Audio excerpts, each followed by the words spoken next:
Chapter 2. About halfway between West Egg and New York, the motor road hastily joins the railroad and runs beside it for a quarter of a mile, so as to shrink away from a certain desolate area of land. This is a valley of ashes, a fantastic farm where ashes grow like wheat, into ridges and hills, and grotesque gardens where ashes take the forms of houses and chimneys, and rising smoke, and finally, with a transcendent effort, of men who move dimly and already crumbling through the powdery air. Occasionally a line of gray cars crawls along an invisible track, gives out a ghastly creak, and comes to rest, and immediately the ash-gray men swarm up with leaden spades and stir up an impenetrable cloud which screens their obscure operations from your sight. But above the gray land and the spasms of bleak dust which drift endlessly over it, you perceive, after a moment, the eyes of Dr. T.J. Eckelberg. The eyes of Dr. T.J. Eckelberg are blue and gigantic. Their retinas are 1 yard high. They look out of no face, but instead from a pair of enormous yellow spectacles which pass over a non-existent nose. Evidently some wild wag of an oculist set them there to fatten his practice in the borough of Queens, and then sank down himself into eternal blindness, or forgot them and moved away. But his eyes, dimmed a little by many paintless days under sun and rain, brood on over the solemn dumping ground. The Valley of Ashes is bounded on one side by a small foul river, and when the drawbridge is up to let barges through, the passengers on waiting trains can stare at the dismal scene for as long as half an hour.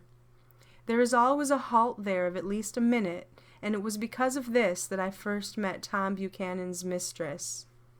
The fact that he had one was insisted upon wherever he was known. His acquaintances resented the fact that he turned up in popular restaurants with her and, leaving her at a table, sauntered about, chatting with whomsoever he knew. Though I was curious to see her, I had no desire to meet her, but I did.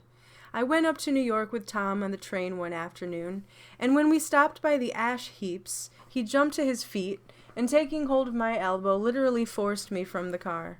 "We're getting off," he insisted. I want you to meet my girl." I think he'd tanked up a good deal at the luncheon, and his determination to have my company bordered on violence.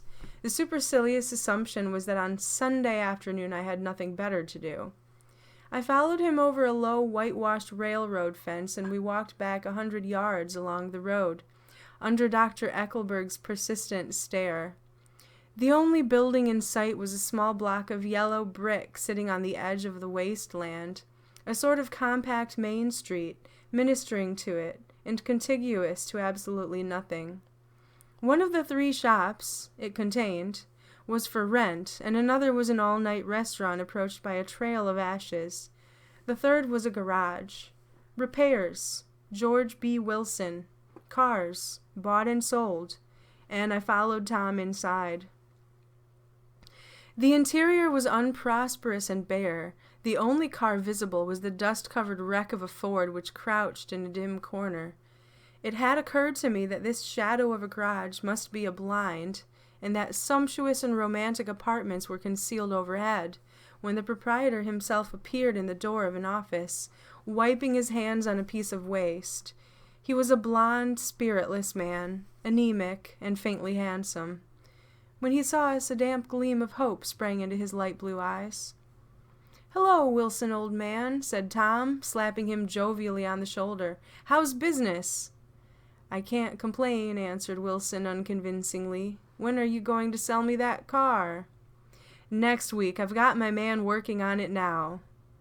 "Works pretty slow, don't he?" "No, he doesn't," said Tom coldly, "and if you feel that way about it, maybe I'd better to sell it somewhere else after all." "I don't mean that," explained Wilson quickly. "I just meant—" His voice faded off, and Tom glanced impatiently around the garage. Then I heard footsteps on the stairs, and in a moment the thickish figure of a woman blocked out the light from the office door. She was in the middle 30s and faintly stout, but she carried her surplus flesh sensuously, as some women can. Her face, above a spotted dress of dark blue crêpe de chine, contained no facet or gleam of beauty, but there was an immediate perceptible vitality about her, as if the nerves of her body were continually smoldering. She smiled slowly and, walking through her husband as if he were a ghost, shook hands with Tom, looking him flush in the eye. Then she wet her lips and, without turning around, spoke to her husband in a soft, coarse voice. "Get some chairs, why don't you, so somebody can sit down?" "Oh, sure," agreed Wilson hurriedly, and went toward the little office, mingling immediately with the cement color of the walls. A white ashen dust veiled his dark suit, and his pale hair, as it veiled everything in the vicinity, except his wife, who moved close to Tom. "I want to see you," said Tom intently. "Get on the next train." "All right. I'll meet you by the newsstand on the lower level." She nodded, and moved away from him just as George Wilson emerged with 2 chairs from his office door. We waited for her down the road and out of sight. It was a few days before the 4th of July, and a gray, scrawny Italian child was setting torpedoes in a row along the railroad track. "Terrible place, isn't it, Tom?" exchanging a frown with Dr. Eckelberg. "Awful. It does her good to get away." "Doesn't her husband object?" "Wilson? He thinks she goes to see her sister in New York. He's so dumb he doesn't know he's alive." So Tom Buchanan and his girl and I went up together to New York, or not quite together, for Mrs. Wilson sat discreetly in another car. Tom deferred that much to the sensibilities of those East Eggers who might be on the train. She had changed her dress to a brown-figured muslin which stretched tight over her rather wide hips as Tom helped her to the platform in New York. At the newsstand she bought a copy of Town Tattle and a moving picture magazine and, in the station drugstore, some cold cream and a small flask of perfume.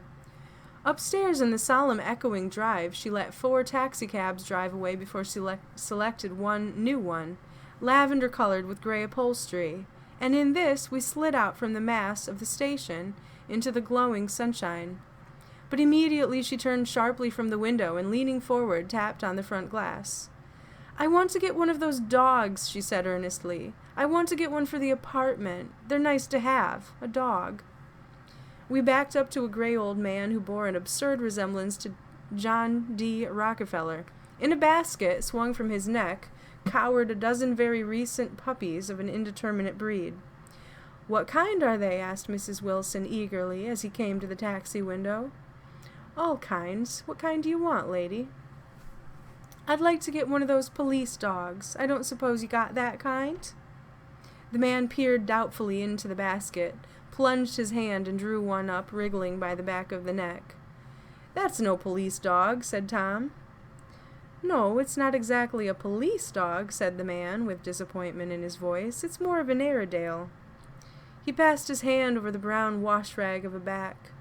"Look at that coat, some coat. That's a dog that'll never bother you with catching cold."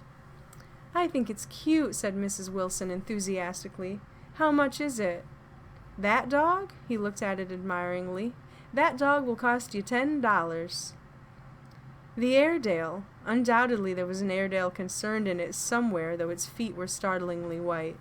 Changed hands and settled down into Mrs. Wilson's lap, where she fondled the weatherproof coat with rapture. "Is it a boy or a girl?" she asked delicately. That dog's a boy." "It's a bitch," said Tom decisively. "Here's your money. Go and buy 10 more dogs with it." We drove over to Fifth Avenue, so warm and soft, almost pastoral on the summer Sunday afternoon, that I wouldn't have been surprised to see a great flock of white sheep turn the corner. "Hold on," I said. "I have to leave you here." "No, you don't," interposed Tom quickly. "Myrtle will be hurt if you don't come up to the apartment. Won't you, Myrtle?" "Come on," she urged. "I'll telephone my sister, Catherine. She's said to be very beautiful by people who ought to know." "Well, I'd like to, but—" We went on, cutting back again over the park toward the West Hundreds. At 158th Street, the cab stopped at one slice in a long white cake of apartment houses. Throwing a regal homecoming glance around the neighborhood, Mrs. Wilson gathered up her dog and her other purchases and went haughtily in. "I'm going to have the McKees come up," she announced as we rose in the elevator. "And of course I got to call up my sister, too." The apartment was on the top floor, a small living room, a small dining room, a small bedroom, and a bath. The living room was crowded to the doors with a set of tapestried furniture, entirely too large for it, so that to move about was to stumble continually over scenes of ladies swinging in the gardens of Versailles. The only picture was an over-enlarged photograph, apparently a hen sitting on a blurred rock. Looked at from a distance, however, the hen resolved itself into a bonnet, and the countenance of a stout old lady beamed down into the room.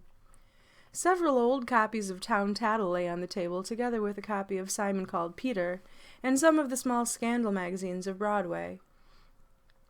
Mrs. Wilson was first concerned with the dog.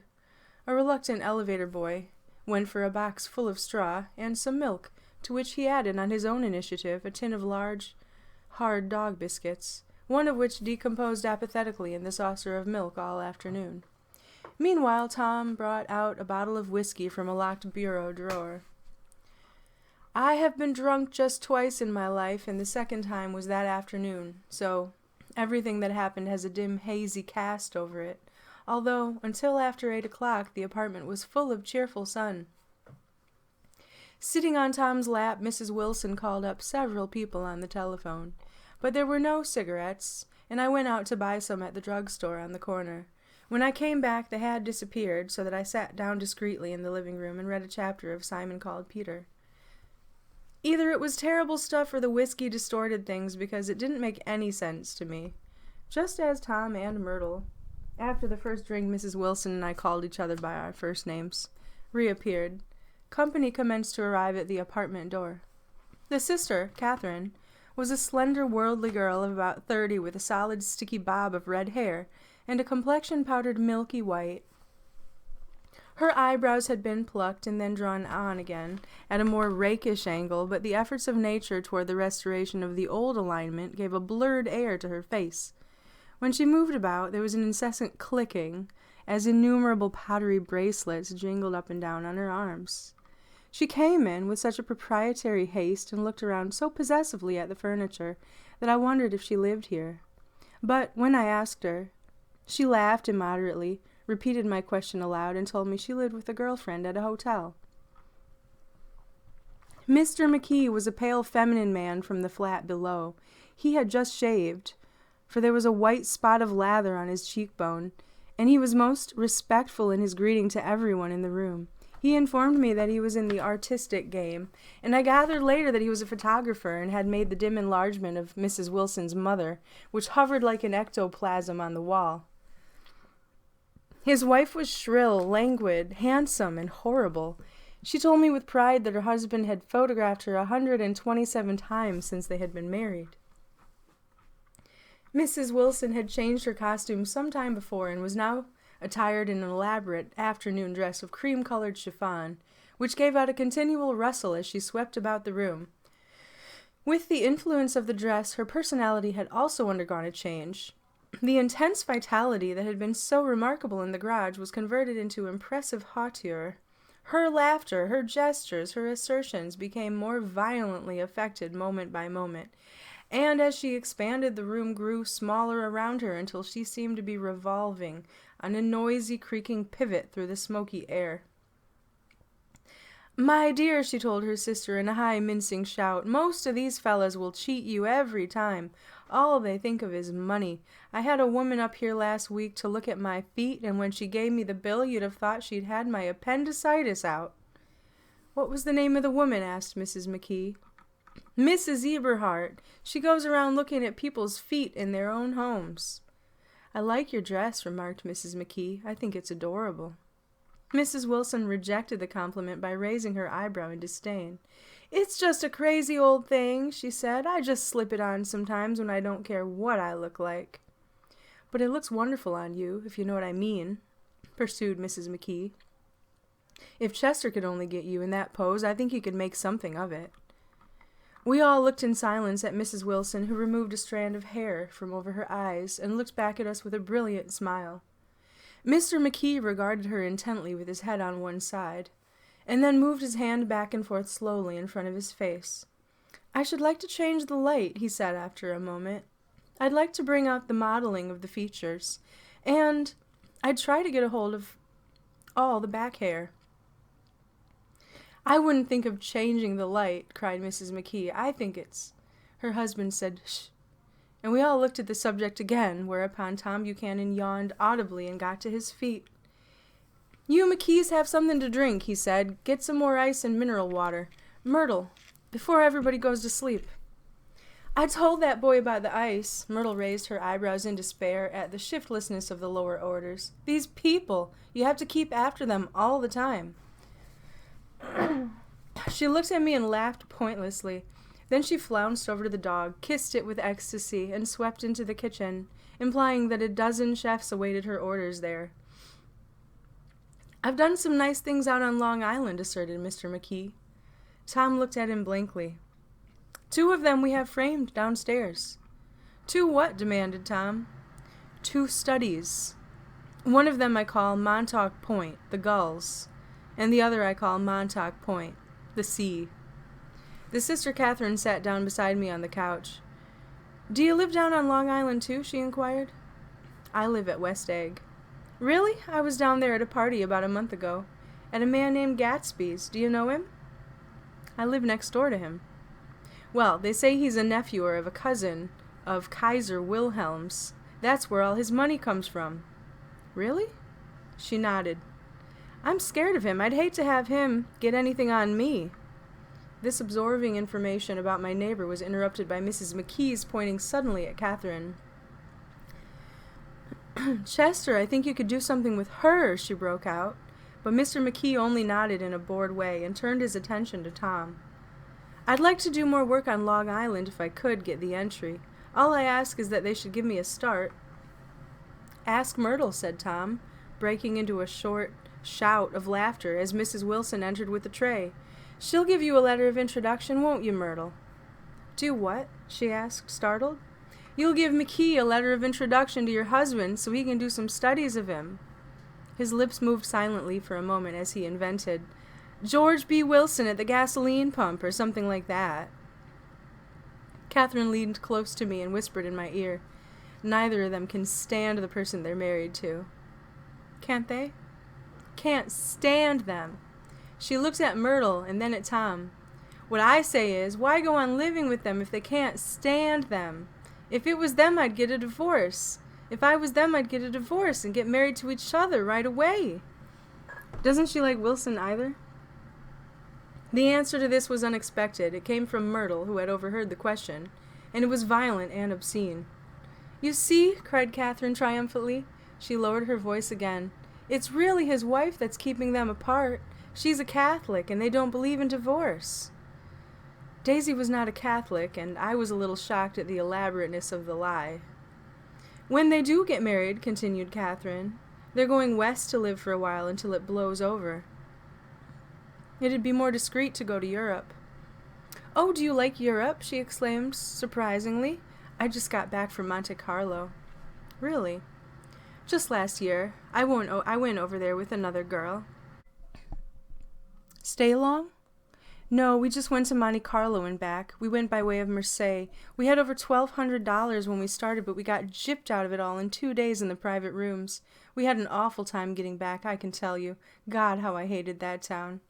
The late afternoon sky bloomed in the window for a moment, like the blue honey of the Mediterranean. Then the shrill voice of Mrs. McKee called me back into the room. "I almost made a mistake, too," she declared vigorously. "I almost married a little Jew who'd been after me for years. I knew he was below me. Everyone kept saying to me, 'Lucille, that man's way below you.' But if I hadn't met Chester, he'd have got me sure." "Yes, but listen," said Myrtle Wilson, nodding her head up and down. "At least you didn't marry him." "I know I didn't." "Well, I married him," said Myrtle ambiguously, "and that's the difference between your case and mine." "Why did you, Myrtle?" demanded Catherine. "Nobody forced you to." Myrtle considered. "I married him because I thought he was a gentleman," she said finally. "I thought he knew something about breeding, but he wasn't fit to lick my shoe." "You were crazy about him for a while," said Catherine. "Crazy about him?" cried Myrtle incredulously. "Who said I was crazy about him? I never was any more crazy about him than I was about that man there." She pointed suddenly at me, and everyone looked at me accusingly. I tried to show by my expression that I had played no part in her past. The only crazy I was when I married him. I knew right away I made a mistake. He borrowed somebody's best suit to get married in and never even told me about it. And the man came after it one day when he was out. She looked around to see who was listening. "Oh, was that your suit?" I said. "This is the first I ever heard about it." But I gave it to him, and then I lay down and cried to beat the band all afternoon. "She really ought to get away from him," resumed Catherine to me. "They've been living over that garage for 11 years, and Tom's the first sweetie she ever had." The bottle of whiskey, a second one, was now in constant demand by all present, excepting Catherine, who felt just as good on nothing at all. Tom rang for the janitor and sent him for some celebrated sandwiches, which were a complete supper in themselves. I wanted to get out and walk eastward toward the park through the soft twilight, but each time I tried to go I became entangled in some wild, strident argument which pulled me back, as if with ropes, into my chair. Yet high over the city our line of yellow windows must have contributed their share of human secrecy to the casual watcher in the darkening streets. And I was him, too, looking up and wondering. I was within and without, simultaneously enchanted and repelled by the inexhaustible variety of life. Myrtle pulled her chair close to mine, and suddenly her warm breath poured over me the story of her first meeting with Tom. It was on the little two seats facing each other that are always the last ones left on the train. I was going up to New York to see my sister and spend the night. He had on a dress suit and patent leather shoes, and I couldn't keep my eyes off him, but every time he looked at me I had to pretend to be looking at the advertisement over his head. When we came into the station he was next to me and his white shirt front pressed against my arm, so I told him I'd have to call a policeman, but he knew I lied. I was so excited that when I got into a taxi with him, I didn't hardly know I was getting into a subway train. All I kept thinking about over and over was, "You can't live forever. You can't live forever." She turned to Mrs. McKee, and the room rang full of her artificial laughter. "My dear," she cried, "I'm going to give you this dress as soon as I'm through with it. I've got to get another one tomorrow. I'm going to make a list of all the things I've got to get. A massage and a wave and a collar for the dog and one of those cute little ashtrays where you touch a spring and a wreath with a black silk bow for Mother's grave that'll last all summer. I've got to write down a list so I won't forget all the things I got to do." It was 9 o'clock. Almost immediately afterward I looked at my watch and found it was 10. Mr. McKee was asleep on a chair with his fists clenched in his lap, like a photograph of a man of action. Taking out my handkerchief, I wiped from his cheek the remains of that spot of dried lather that had worried me all the afternoon. The little dog was sitting on the table, looking with blind eyes through the smoke, and from time to time groaning faintly. People disappeared, reappeared, made plans to go somewhere, and then lost each other, searched for each other, found each other a few feet away.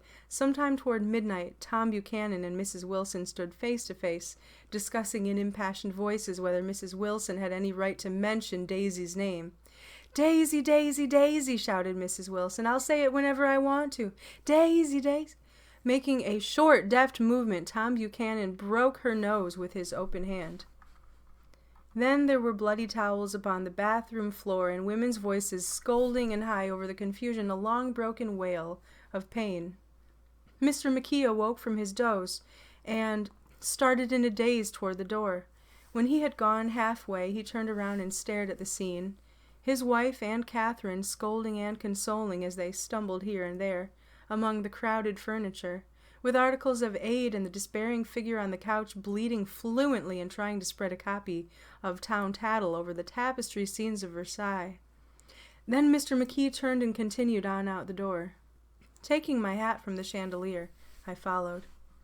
"Come to lunch some day," he suggested as we groaned down in the elevator. "Where?" "Anywhere." "Keep your hands off the lever," snapped the elevator boy.